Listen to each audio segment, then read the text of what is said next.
Ja, meget med vennerne. Og alle mine venner spillede det og sådan noget. Så det var udelukkende på grund af, at alle mine kammerater startede.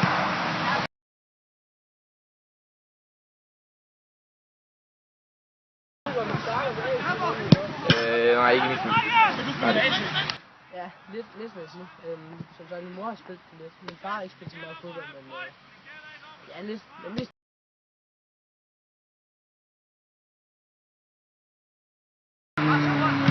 Ja, i nogle tilfælde er det. Men altså, det er også godt at selv have lysten hele tiden, så man selv kan gå ud og træne og så videre. Men altså, venner har en stor indflydelse, altså det sociale.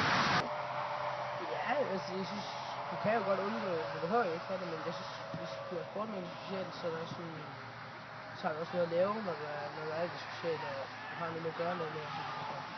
Også lave noget sjovt, når du er socialt, når du kommer andre. Noget de også godt kan lide, hvis man har noget fælles.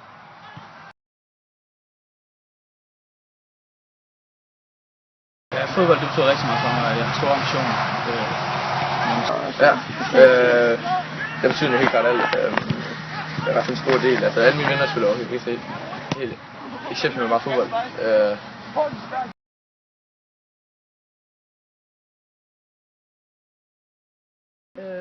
Altså man får en masse venner ved ikke bare ved fodbold, men alle sportsform, men for mange venner.